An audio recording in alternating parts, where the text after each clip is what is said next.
You want me to get us kicked off? You want to give it Yeah, like let's one get more minute? going. Let's get Cool, going. cool. Well, it's my pleasure, everybody. Thanks so much for coming. And if you're watching this as a recording, leave us a comment, subscribe, all the above, and we'll get it to Lori and all that good stuff. And Lori's a friend of HGA, and as we just mentioned, she came on with us a couple of years ago for the first time, and she's been on the podcast, and just an amazing wealth of knowledge in this corporate space. And I want you to explain your background and how you got to this spot, Lori. But it's our pleasure to have Lori Zoss Kraska on from Growth Owl. And also the author of The Boardroom Playbook. If you haven't picked up a copy, you should. Very, very easy. We have one in every office, and we love it. And we're going to get into it. We were just talking to Lori about like, hey, what's kind of top of mind these days and all that. And she's like, well, it's just kind of like it doesn't really change that much. It's like we're still going after the same people, but the approach and nuance and what have you is what she spends all of her time doing. And like I said, I can't say it enough, just a wealth of knowledge and information. Lori, I want you to give us give us your background and how you got here. I think it's an awesome story, origin story and what have you. But quick reminder to everybody, stay to the end and win. Jason and I are going to give something away at the very end of the episode. And like I said, just thanks so much for being here. But thank you, Jason, and thank you, Lori, for being here. Really, really appreciate you. Yeah, and if Oh, you're anybody so has any, welcome. I think you said this, but if you've got a question throughout this Fire thing, it away. doesn't matter Yeah. whatever, you Yeah. hear something and you've got a question for Lori or Trevor, myself, please just hit us with it. We want to hear about it. Yes, we're gonna rapid fire some questions at you, Lori, for sure. But yeah, Okay. yeah. Tell us Sounds about good. hey, tell us about Growth Out. Tell us about yourself and how you got here and what you're doing right now. Yeah, so Growth Owl LLC is an organization that works on behalf of associations, nonprofits, other purpose-driven organizations to help connect them with corporate sponsorship, corporate philanthropic, and corporate social responsibility dollars. And that involves a lot of engagement, obviously, with Fortune 500s, Fortune 1000s. It involves training, coaching, lots of resources. You referenced earlier Growth Owl Academy, which is our online learning platform. But to rewind, before we started Growth Owl, about just over 6 years now, I spent just about 10 years in public media. So I worked with PBS and NPR at the local stations level to help bring in corporate sponsorship dollars. I had a team of about 8 people at its peak, and we went out and we spoke directly to corporations, both locally and regionally. We were so successful that other stations tapped into our success, and we were working with them as well. And as I was in my career in public media, which I absolutely loved, I always had this entrepreneurial bug in the back of my head, thinking, wouldn't it be great if we could take this same kind of success and translate it to other types of nonprofits and other types of purpose-driven organizations? So had the confidence to do that 6 years ago, and that's how Growth Owl was born. And we work with organizations all over the country in a lot of different ways, like I said, either through direct representation, through training, coaching, and consulting. Awesome. That's I love great. the origin story. I'm glad you took the plunge 6 years ago too, Me too. because it I fits love you. it. It fits you like a glove. Yeah, that's awesome. I Well, think so Lori, I've got a question just to kind of start off, and I think it's something everybody comes up. I'm working for a nonprofit, I'm the director of development, whatever. I know I need to go get some corporate sponsors. Where do I start? How in the world, if I've never done any corporate asks, and where do I start? it's all about doing the research to find the best alignment. I think what I hear, especially from nonprofit boards, there's a lot of pressure from boards of geography. Well, so-and-so organization is in our backyard. We should be talking to them. They're literally 2 miles away. That's not necessarily so. A corporation is not going to respond to you unless you've done your due diligence to research up front that there's a connection. So, for instance, and I'm just going to use Progressive Insurance as an example. I'm in Cleveland, Ohio. They're in my backyard, right? Okay. So if I know that Progressive Insurance, I've done research on them, and they have an interest in working with kids K through 12 in different types of safety town, local safety town, working with firemen, policemen, what have you. If I know that from my research, if I'm in food insecurity or if I'm in companion animal rescue, I'm not going to approach them. I want to make sure that I'm approaching the right organizations based on the research I do. And the best place to start your research is it's not just the website of the organization, but go a little deeper. Most larger organizations have either a report to the community or an annual report. And you'll find in those reports specifically who they align with the most and the types of organizations that they do either contribute to if you're a nonprofit or sponsor if you're another type of organization. So that's an easy research that you can do for yourself online that will save you a lot of time. So really that is the best place to start, starting with just your search engine. Just again, if you're in food insecurity, just typing in, food insecurity support, Memphis, Tennessee. If you're in Memphis, you're really trying to utilize a geographical locator as well and see who is supporting. And that really is the best way to start. But I just really want to kind of tackle that myth that just because the corporation is in your geography, they're going to be a good fit. And that's really not so. Sometimes they're interested, but it's been my experience that even if you're a smaller organization, if your mission aligns with a corporation's tenets of giving a couple states away, you might even be able to get a conversation with that company a couple states away. So it's all starts in the research. So what you're saying is, while location does matter, but it's alignment. Alignment first, location secondary, because maybe there's somebody that really ties into your program. And like I live in Oklahoma City, so maybe there's somebody that's in Tennessee, a corporation that's headquartered in Tennessee. Because like we have a corporation here, a big public company, they've got their headquarters here in Oklahoma City, and everybody always wants to go connect with them. But they've got Sure. 40 other offices across the country. So it really makes Right. sense if you don't, if why they, because if you're not looking at the alignment, you're thinking, well, why wouldn't they want to give money to us? We're right here. But it's back to that corporate alignment. The tenant, I like the alignment of giving tenants. I think that's really Yeah. good. So good. tenants of giving. And those are usually always on the website or in the annual report.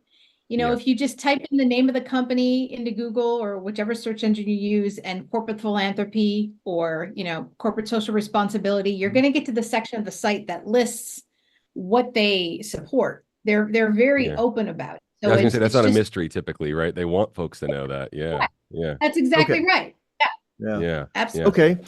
So I've done my research. I've identified 10 companies that have an alignment. Their giving aligns with my mission. Wow. How in the world do I connect with them now? Yeah, great question. So we want to find the right contact people, obviously. Yep. So if you are a nonprofit, 9 chances out of 10, you're going to want to talk to their corporate foundation, if that corporation does have a foundation. And I would say that if the company is multi-million and up, if they're Fortune 1000, definitely they probably have a foundation. So you want to just do a search on Google or within LinkedIn. You can use, a lot of people don't realize that you can use LinkedIn kind of like a search engine to No find question. titles. Yeah, you're So absolutely yeah, correct. if you went into LinkedIn and just typed in the search bar for, a Progressive Insurance CSR manager or CSR director, there's enough in that search, in that query, that it's going to match up profiles within LinkedIn to hopefully find the person that you need. So that's a very popular way to do that. I've also had luck, if you're having trouble finding a contact name, I've also had luck using Google News. And how I use that is, let's say it's a large organization that, is pretty well known. Instead of typing in, and in Google, you can search all. So instead of searching all, you can click to search news. You'll probably find news articles about that organization that have contact names in them. So a lot of times I will align the person I want to talk to based on the type of search I'm doing in the news. So let's say, for example, that I'm representing a companion animal rescue. And I'm curious if Progressive Insurance might have done anything at all at some point doing with a companion animal nonprofit, right? So I would go into Google and I would type in animal rescue support Progressive Insurance, but instead of clicking all, I would click news. And maybe I would see an article about them supporting an Animal Protective League Day. And then there's the name of their corporate social responsibility director who's on site. Bam, there's my contact. And then I've got a reference that I've seen them in the news when I'm doing outreach. So that's another way that I like to find contact names, but ultimately it's finding the right contact either on doing a Google search, in LinkedIn, or using news. So that's the first and foremost, is to find the right contact person. I also personally like to search for a vice president or above. That's just my preference because we want to really connect with a decision maker. I have no problem if I connect to that vice president and they say, you know what, I'm going to have you speak to someone on my staff. That's fine. Right. Because in that case, I'm a warm referral for them. They're referring me within the organization. So that's fine. But as long as that first contact is with somebody high level, my chances for a response and success rate definitely increase. Also, Jason, to your point, you talked about a list of 10. When I'm working with clients, I like to start them with a list of 5. Because a lot of times my clients are adding this into their already busy day, right? So, especially if they're an executive director. So we want to make the process very achievable. So if I start with 5 organizations to research and then break it down even more, maybe I look at 1 a week for 5 weeks, or maybe I look at 2 a week, every other week to research and then make a commitment to contact. That's much more scalable for you if you're an executive director or a director of development who's just diving into this. So baby steps, it's quality over quantity when it comes to contact. Love that. That's really, I think that's something you just talked about, I'm going to do this over a period of time. One thing that happens, we know that it's like 2.5 FTE, full-time employees for the nonprofit is about the average. So everybody's overworked, underpaid, wondering what, trying to make this happen kind of thing. And I mean that in the very best way. They've got a lot of plates spinning. So talk to us about how you look at how you would go through this, just actually planning this out. One of the things I think, we can say, okay, we'll do this research, do these things. But gosh, I'm getting a little overwhelmed. I've got a lot of stuff coming, but really saying, okay, you can do this with an hour a week. Is it, you think it's 30 minutes a week if they just designate that time? Yeah, to me, if you're going to designate the most time, spend it on the research phase, because the more qualified you can match them up as for lack for more of a sales term, a prospect for you, the better your chances of your initial outreach getting some sort of answer. So I like to give the example, if I'm outreaching to a company and saying, I'm contacting you today because I think our goals around K through 12 education mirror some of the things you're doing. If I said that versus saying something like, I'm contacting you today because we're putting together a program that helps kids K through 12 understand the importance of civics. And I see that you've been really involved in civics-based education, would like to spend some time in having a conversation with you. You see the two differences. If I've done more research on upfront and I get more specific, because that specificity most likely will get an answer to your outreach versus if I do something a little more generic, right?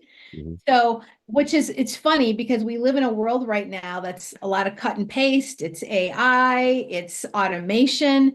And I'm suggesting the complete opposite because I think people are getting automated to death by messages. And the more personalized you can make your outreach, the more that you sound like a human, the better your chances are that you might get a response. So, Jason, I don't know if that kind of goes back to your question of scalability, not feeling overwhelmed. But if you're going to spend some time, give a good hour of research once a week to 1 or 2 companies to really figure out, is this the right company, number one? And number 2, what is the connection? What is that why? Why should I be contacting them? What have they shown me based on their annual report or their website that says, yes, they're going to be matched? I love Well, that. I think whenever we're in as professional fundraisers, we sit in, we're wearing all these hats. Okay. And fundraising is just one of them. So we're thinking about that. I've got my gala coming up and I've got to work through that. Well, how in the world am I going to fit this in? And I think having these small bite-sized pieces that we can do, I think it's small effort consistently over a long period of time creates massive return, or it can. Yeah. So speaking of the return, so why don't you give us some examples of maybe some funding experience you have for people who are sitting there going, golly, I don't even know, is this going to be worth it? Do I have the time? As a footnote as well, I want to circle back. And Lori, you've always done a really good job whenever we spoke. And I know that the information you put out there, you don't have to be a giant organization, right, to Yes. go after big dollars. So Yes. I want to preface that with like, hey, this is not for, you don't have to be a multinational organization to go after these dollars and make these connections and research these companies. So I just want to preface that. I mean, I'm sure you'd probably explain that, but yeah, I think it's important to realize. I'm glad you did because I was going to start with a client I have that is a Please. nonprofit of one. Cool. Yeah, yeah. No, we love that. So, We love that. Yeah, yeah. she is in the marine biology space. Cool. And when I was working with her, she had discussed, and this came out in my discovery with her. So this wasn't so much research on her end, but just how you can think creatively about corporate sponsorship. Hmm. So part of her work is she will get groups of other marine biologists to go out into the habitat of where the animal is that she's, looking to protect. Hmm. And, that costs money and it's in the middle of Brazil, in the Oh, wow. rainforest of Brazil. So this isn't Rio de Janeiro where we're living it up, having a Yeah, party. this We're is talking cool about, though. yeah, right. Yeah. Okay. So when I was talking to her, I found out that before she would go, she would go to her local dollar store and just take a bunch of little acetaminophen, little toothpaste, little toothbrushes, and she'd give them to the locals that live in the rainforest. There are people that live in the rainforests of Brazil, Yeah. so they don't have a lot of access to things. So I thought to myself, well, hot diggity dog. Now that's a story, right? Yeah. So there's one person that spends her own money going to the dollar store. So what I thought was, let's contact that dollar store chain. Yeah. And we did. So Yeah. we contacted the dollar store chain, shared her story.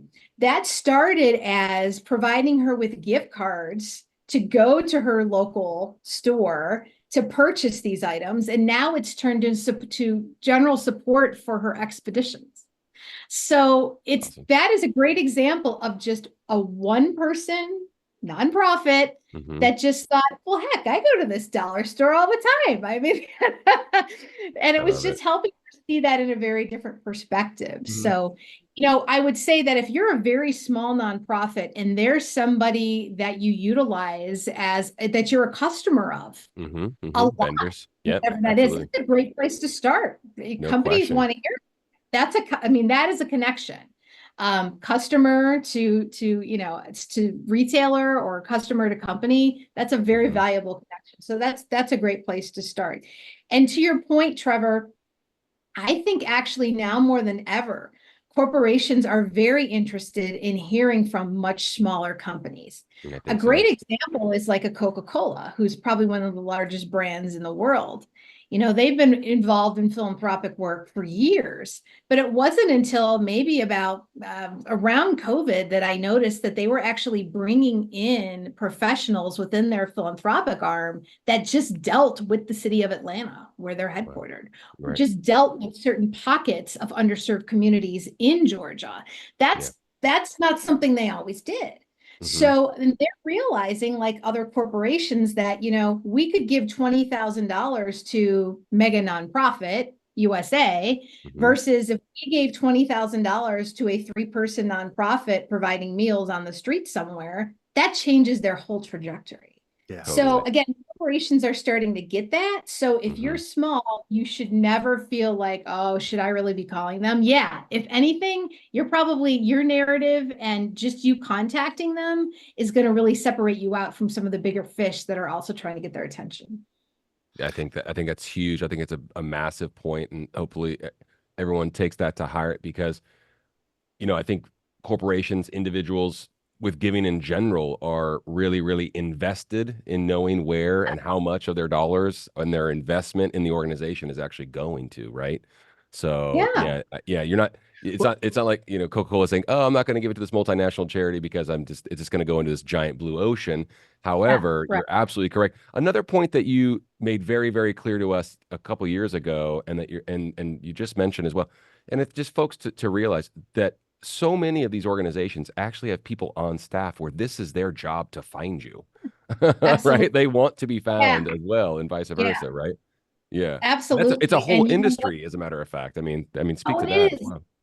Yeah, and I'm so glad you brought that up, Trevor, because if you are dealing with an organization that maybe they don't have a full-on foundation, they're Yeah. probably large enough to have somebody in public affairs, Hmm. government affairs, or community engagement.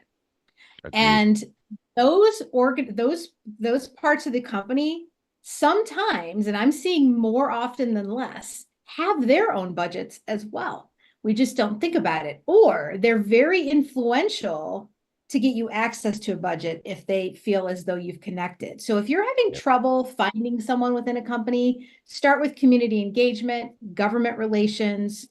Those are all public affairs. Hmm. Those are all really good search terms to use because it's their job to talk to you. I mean, public and community are in their title. So it's their Totally. job to engage with organizations outside the company. Well, I think it's really important Huge. to remember, these companies are out here. There's more than just, well, they've just got this philanthropic deal. They do want something back. They want Oh, to be sure. seen as helping the community, putting stuff back in. So that, you know, organization, with one person doing it, they want people to know, Yeah. look what we're doing. And that's okay. That's We're their giving job. back. Yeah, yeah, yeah. Yeah, I mean, but that's what they want. And one of the things and I just want to tie on to that because a lot of times, um, companies like if you call us, who the person who's probably going to make the deal where we do something is going to be me or Trevor. I'm not saying that's the Mhm. best way, but that's just the way it is. We're a very small company. Sure. But if a lot of times when you start getting up bigger, they may not, to your point, they may not have a foundation, but they do Right. have a process. They have a giving. I've talked to several companies. They have a committee. Now, Yeah. Hmm. if the CEO comes and says, "Hey, give these guys some attention," they're going to do that. But it's still, they go and look at all the giving because the CEO's like, "Look, I don't want to be in touch. I want my company and everybody to be involved." And they have a full committee. Like I know, so they would give a budget. They had a giving budget. Yep. Yeah. They had a process to receive those applications, and then the committee would meet and they'd say, "Yeah, this aligns with what we're going to do, and let's do this one, this one, this one." And I think your point of being understanding, be open to that process, to look at that process, to see what they do in your research can pay huge dividends. Because it's not just about getting to the C-suite anymore. It used to, that's Right. probably it. Now, Yeah. if you have a contact at the C-suite, sure can't That's great. hurt, Sure. Yeah. No, no. Yeah, exactly. That's always Yeah. good. And the Yeah. other thing I'd like to mention, bridging off of Jason, what you said is there's a lot of corporations now that are doing a lot of employee engaged company matching. Hmm. So company Yep. matching has been around for years, but something that I'm seeing more and more of, it's not the company making decisions about where they're matching dollars, it's an employee committee. Oh, Jason, to your interesting. point. So Yeah. that's happening a lot more. So, I'll have clients that say, well, Lori, we got feedback from XYZ that there's actually a committee of employees that meet 4 times a year to look at new nonprofits that want to possibly be a part of our corporate match program, where the company matches dollars to whatever employees donate to. So that's happening a lot more, where employee engagement is tied to what they're doing philanthropically. I love that nuance. I think that's awesome. Yeah. Very cool. Very cool. I got some You questions. know, Go ahead, man. Yeah. um, just give us an idea of the kind of money that we're potentially talking about. Yeah. Because I mean, everybody's Oh, sitting here going, okay, this is going to be some time, but like, give us some examples that you've seen some gifts, looking at the smaller nonprofits that they've received. yeah, there's nothing out of the realm to get anywhere between, I mean, really between 25,000 and $500,000. I've been involved in all of those. I've been involved in multi-million-dollar philanthropic Awesome. transactions. It's just a matter of, it all goes back to what I said earlier. The closer you get to really resonating with what their tenets are for philanthropic giving or corporate social responsibility, the better your chances are of maybe getting something that's much more, which is larger, right? Yeah. Substantial. Yeah. But don't be afraid, because with a lot of new funders, they'll also want to kind of experiment per se with maybe a smaller amount. But Totally. once you're kind of in their system and you've kind of shown that, yeah, you are a good partner for them and you match really well, that's not to say that can't grow. So I've been a part of programs where maybe they start with a $15,000 or a $20,000 general gift. And then over the next couple of years, that has increased 4, 5, 6 times fold. So it's all about starting somewhere. Yeah. Mm-hmm. You talk a lot about how, understanding how these folks make decisions, right? Yeah. And getting in the Mhm. weeds on that. Yeah. But I kind of geek out on messaging, and you said something. I want to backtrack to what you said about, like, folks are over digitized, the Mhm. AI generated, you're telling folks to go sincere, genuine with their Yeah. messaging, with their outreach.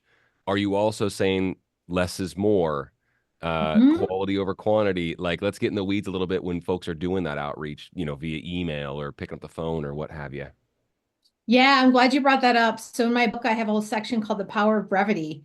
And, Yeah. I've been doing this work a long time. Even when I was working in traditional sales roles, educational sales roles, I have experimented with messaging. So my advice for my clients is to keep your initial emails to 250 words or less. Cool. And I have kind of a bit of a formula. You start with who you are and a little about who you personally are and who your organization is, very brief. Second section is, what is your connection to the corporation? Like I said earlier, what is the why? Why are you contacting this corporation? Where do you match up? And the last section is, what do you want next? So do you want an opportunity to send more information? Do you want an opportunity to have a brief introductory Zoom call? If you're in town, are you able to meet? Keeping it to that. And Good. I got to tell you, when I do have a chance to speak with the corporate funders, feedback I get continuously is, I loved how you approached me. It was clear, it was Yeah. quick, and you got my attention fast because you did your homework. That is something that I hear lots and lots of times. And I, as well as my clients, we are engaging the VPs and higher. So, we have a knack of knowing that brevity works. Yeah. And that's probably the most important thing. But I will also say, Jason and Trevor, it's one of the hardest parts for a lot of my clients. Because what I'll do is I'll recommend before we start working together, go back and look at the emails you've sent that have gone unanswered. How many words are those emails? And Yep. on many cases, they're up to 500 words. You're saying way too much about yourself. Yep. The whole point of that first outreach is just interest enough to want to talk to you.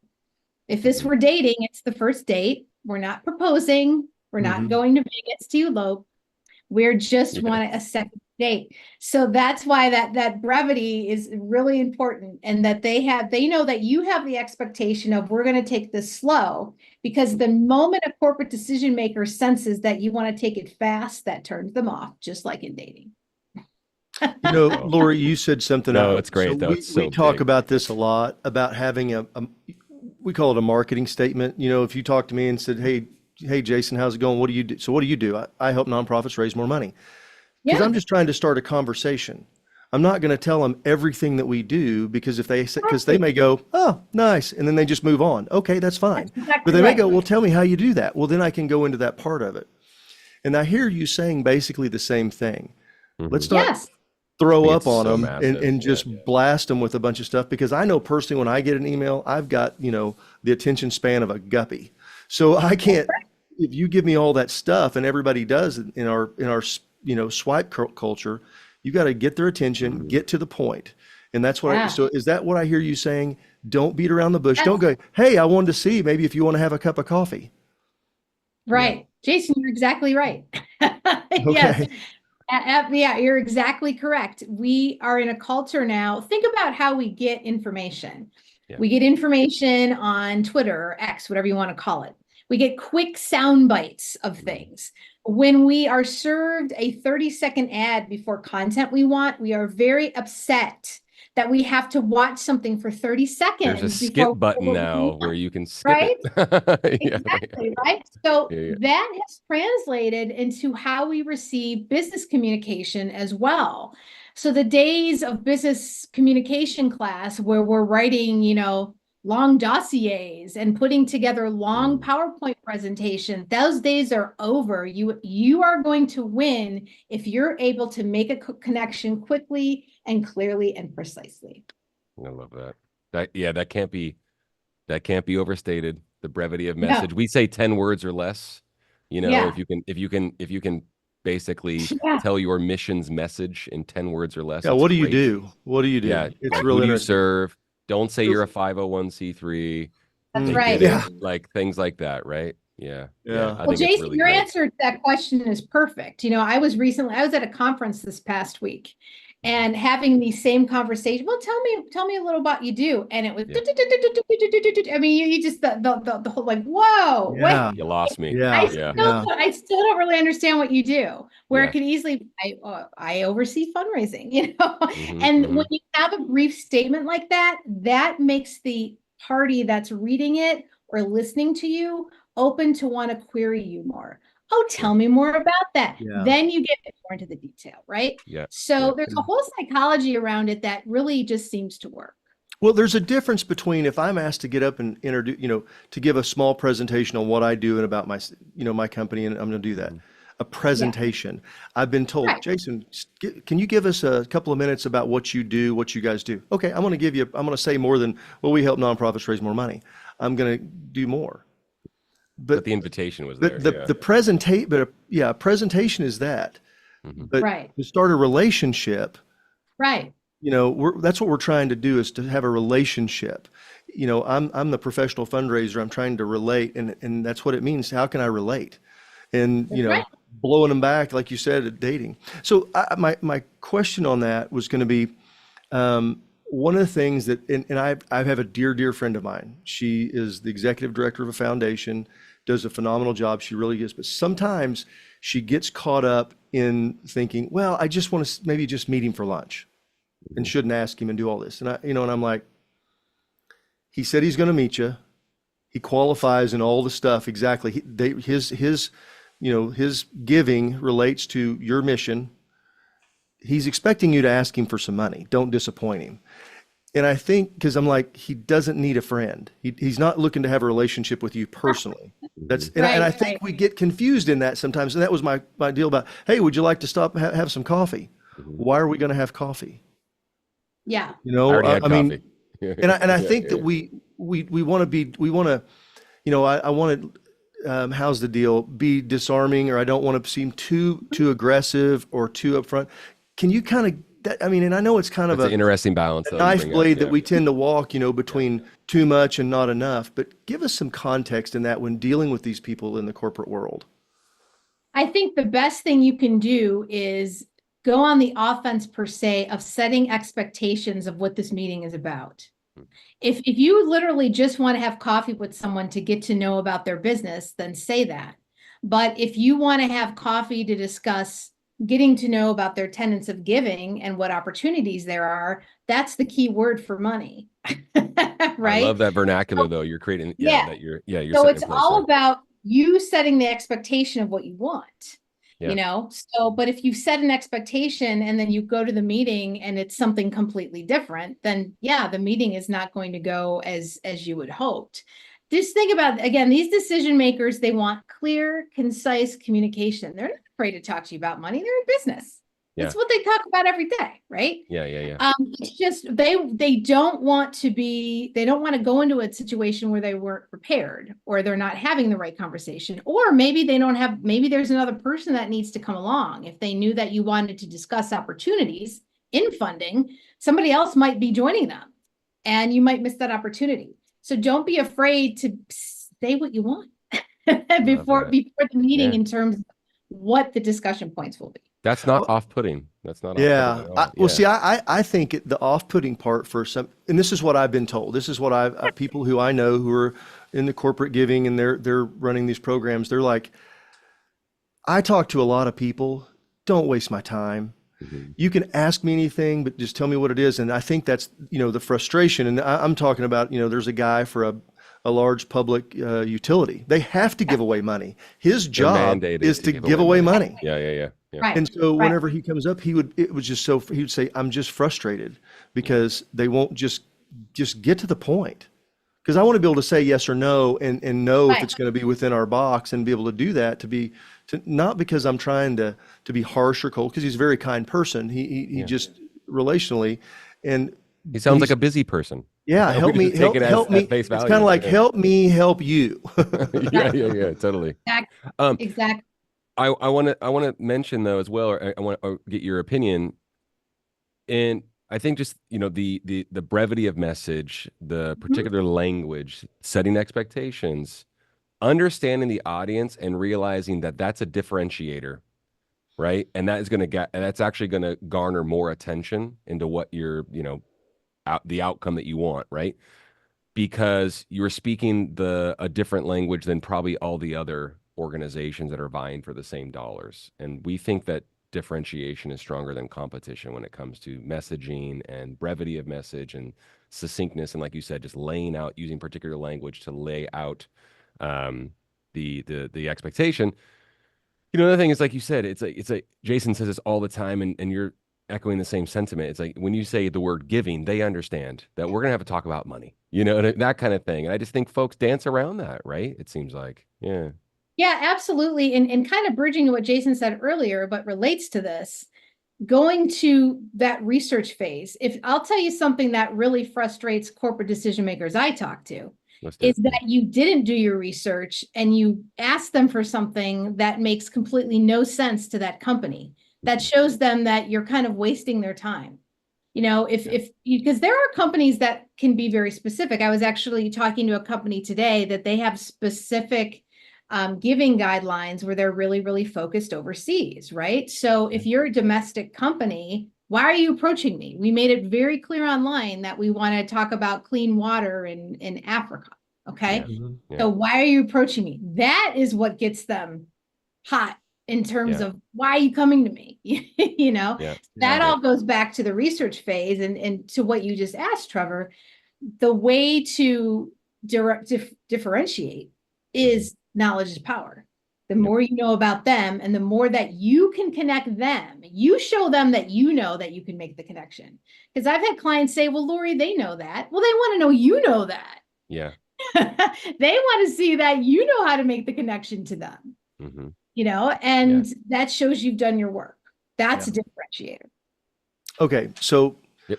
this is going to be kind of on that same thing. Mhm. So I've done the research, I've made my outreach, I've got the connection, and Trevor said, "Yeah, come on by my office. Come by at 1:30 on such and such date."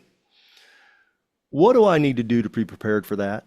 And I'm talking because I think this is one of the things that I think, and I'd love to get a show of hands, anybody here who's gone into this and how they feel this way.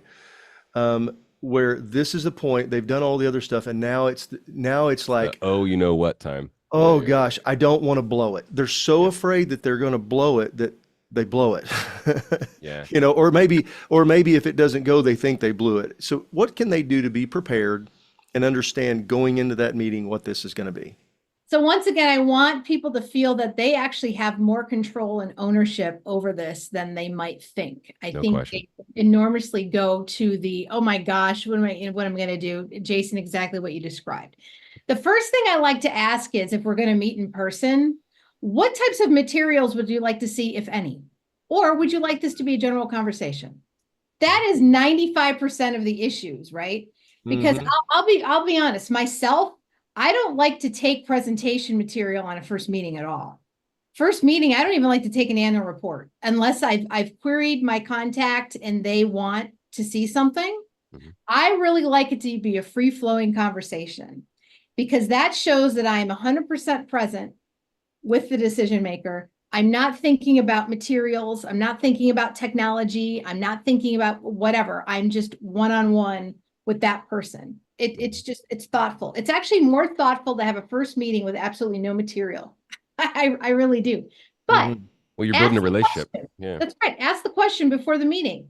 I realize we only have a half hour. Do you want me to bring some material as to correspond with our meeting, or would you prefer this be an open discussion? 9 chances out of 10, they're going to say, let's just have an open discussion. The last thing these people want to see is more paper or Yeah. more that they have to read, right? So if you can engage them and get them excited about something just one-on-one, then you get into the paper, right? Yeah. Then we start talking about, okay, let's have another meeting, and then maybe there is a presentation, and then we get into proposals, but that's further down the line.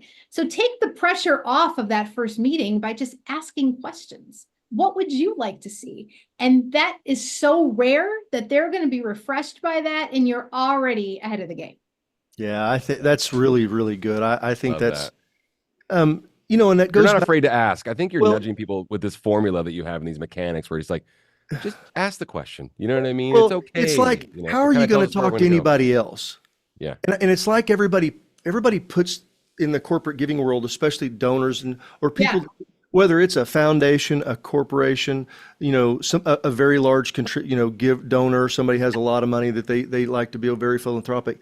It's almost like they put them in this box over here as a different kind of a person. Yeah. And the reality is they're just like the rest of us. Their Yeah. job is in this exactly certain world, but you know, they've got the same problems. You know, what happened? Well, their wife's car had a flat that morning. They had to change. So then they had to get the car, you know, get that taken care of, get the kids to school. They were late for a meeting. They've got this stuff going. They're just like the rest of us. And I think that we get outside of that and we think, if I don't have everything just right, they're going to just go, "Psh, you're out of here." And in Yeah. my experience, it's completely the opposnecessarily Mhm. The The Yeah. more more you can like, level with them, the mo- it's just yeah, obvious. just Yeah, have yeah. that honest conversation. And I know that nobody's not necessarily going to be dishonest, but just to say, like you said, what can I bring? Is there anything that you'd like to see? Yeah. Yeah. Yeah. Yeah, I think that some people are scared to ask those questions because they don't want to be seen like they don't know what they're doing, but it's completely opposite. I mean, Yeah. Jason pretty much described that. So no, it shows that you have emotional intelligence, that you're asking questions and want to be, you know, receptive to the person that you're going to go meet. That's good Yeah. emotional intelligence skills, Yeah. right? So Yeah. Yeah, exactly. don't Yeah, let just that being a first person. meeting scare you. Don't, you know, sometimes props are not a good thing. No props like paper Yeah, and don't give people homework. They don't want more don't give homework. people homework. Yeah. Now I'm Just going to provoke ask. another question. Yeah, I want to hear. I want to hear. I've got another question for you because I want to see if some of the things, because we do a lot of coaching, work with a lot of people, and we tend to say the same things over and over again. And most everything seems to be really online. But as somebody who is focused on this segment of the donor market, one of the things that we talk about a lot is to have these things real quick. You know, that way you can, when the opportunity comes, again, this is not something you have to have a chart for. You don't have to have a presentation. You don't have, just really general, simple information. You know, we help companion animals. Okay, that's what we do. Last year we provided 50 companion animals. This year we're going to provide 60, and next year we're going to provide 100. And we're wanting to see how you could help. I don't know. I mean, something like that, where you can talk about impact of what you're doing, not getting into the weeds of, well, we have 18 board members, we do this and that in 47 different ways. Yes. Can Wah, you wah, expound wah. on that, Yeah, about yeah. how you see, is it the same, you know, I'm just, gonna interrupt really quickly because you said we do free coaching. I just had a link ready, and I wanted Lori does free coaching too. So if you need to follow up, she'll give you a half hour of her time, and I just yeah, posted yeah. the link And, right there. and I'm Sorry. telling you, Yeah. Oh, that's we're talking about just, we've got a limited amount of time, but if you've got specific questions, Yeah, Lori please is fire so away. good in this stuff, and she's got Yeah. so much experience in doing these, setting these up. I think she could be really helpful to. So I'd Take invite Lori you. up. Take Lori up on our time. Yeah. Yes, I'm glad to help. So I'm going to answer with actually something very specific strategy that you can do. If you feel as though you're the type of person that just needs something to take with you to a meeting or needs something to have, instead of, as Jason said, talking about board members, your overall, you know, instead of that, go with some sort of story. Tell them a story about how your organization specifically helped somebody, an animal, a family, or whatever it is. Go with a story. And if there is something on paper, you can leave it as a leave behind. Yeah. Here's a little about, Roger, the student that we helped who was having some issues with his own personal literacy. And now he's reading at a 10th grade level.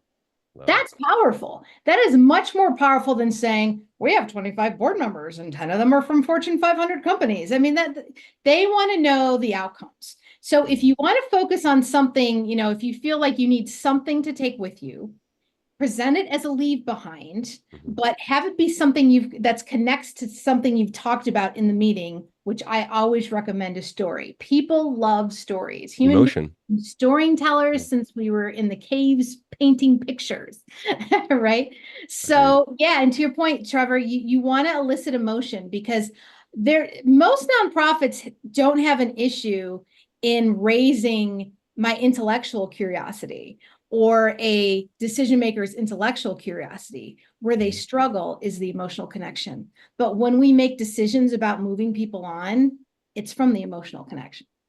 I love that. Yeah. It's never a bad time to do that. Yeah. I love it. Connect, because you get the emotion and then the heartstrings are connected and we to the start wallet. going. Now we're going. I want to, this talk and being in the boardroom now and how we got there. That was actually not planned. We choreographed this kind of perfectly, as a matter of fact. Thank you. Thank you, Jason and Lori. Dance. So it's provoking a question about how much you spend time coaching clients and folks that are in this position to exercise patience. Because I know you have some experience with that, and I know it's a big, it's a big facet of like understanding. It's like it's probably not going to happen on the first call. That's okay. It's probably not going to happen on the first meeting. That's okay too. And and then and that person leaves and goes somewhere else. Well, that's okay because you developed a relationship with them, and now there's somewhere else they can give you there. Those kinds of things. And of course, it's very cliche, but everyone's saying long game, and we're big proponents of that. But how much do you need to remind folks to put the work in? Jason was talking about consistency. You were talking about just 5 people that you can reach out to a week or what have you, things like that. And just how much is that? How much are you preaching that, just to remind folks that's something they need to, keep top of mind always? Every call. Yeah. Okay. Cool. I don't know how many times I talk about, as you said, Trevor, long game, or, it's a marathon, not a sprint. Yeah, totally. I don't know how many times I'll say that when I start working with a client, and it's there. You could say, oh, we get it. But when they're in the midst of it and they just had this amazing meeting with Progressive Insurance and then find out because of their budget cycle or because of their fiscal year, they're not going to be able to meet with you again for another 6 months. Yeah. You start to regress back, but it was such a good meeting. Yeah. So what I try to remind people is they have to have what I call in my book, corporate depth perception. You have to understand how corporations work. And what is priority number 1 to you, which is finding funding for your organization, is priority number 9,165 to that decision maker. They didn't wake up with that desire that day. Yeah, exactly. There's other priorities in front of you. You have to get in line.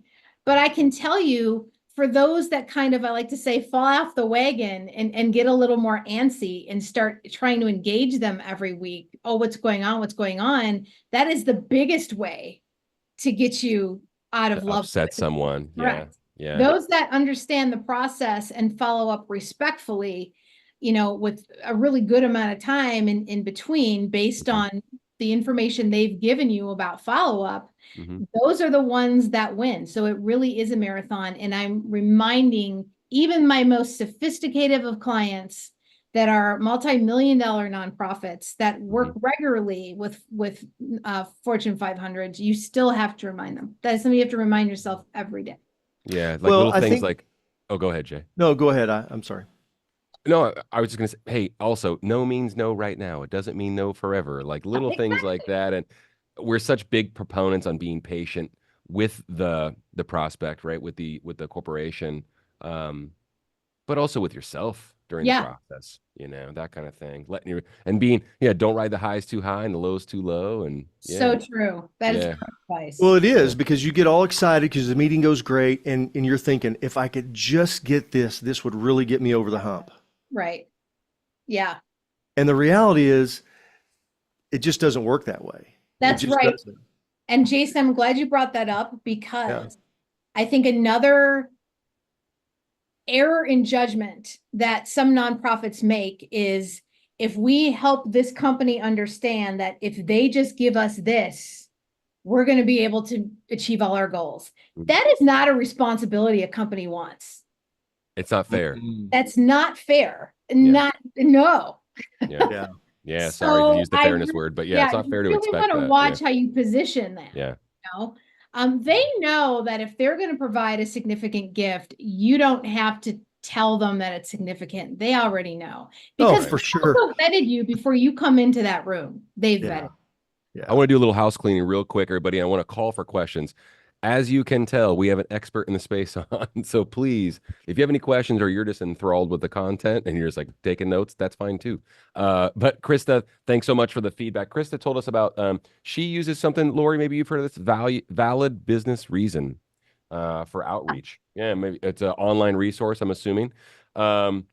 And yeah, I put the link up there for Lori. It looks like Jim already Well, she scheduled meant some time. what she Yeah. meant was she likes using that term, having a valid reason for Yeah. doing the Oh, call. valid business Yeah. reason. Oh, there you go. Yeah. Sorry. It's your Okay. why, I'm gonna have some more coffee. Maybe what's the connection, it's right? That's exactly been a right. long week. Sorry Yeah. about that. Okay. That is and I like that. Thank you. And a VBR. I like acronyms.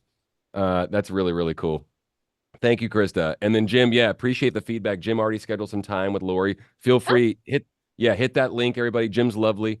And sounds great. Jim, we're easy to reach. It's Trevor at hjfundraising.com. Oh yeah. We can Yeah. help you with the golden Jim's a ticket. client, been a client. Jim's a So friend. definitely. Yeah. And then, hey, I failed to mention, Jim mentioned something about the golden ticket. Well, we offer the most profitable auction items in the space for any fundraising event. So that would probably be good to mention that.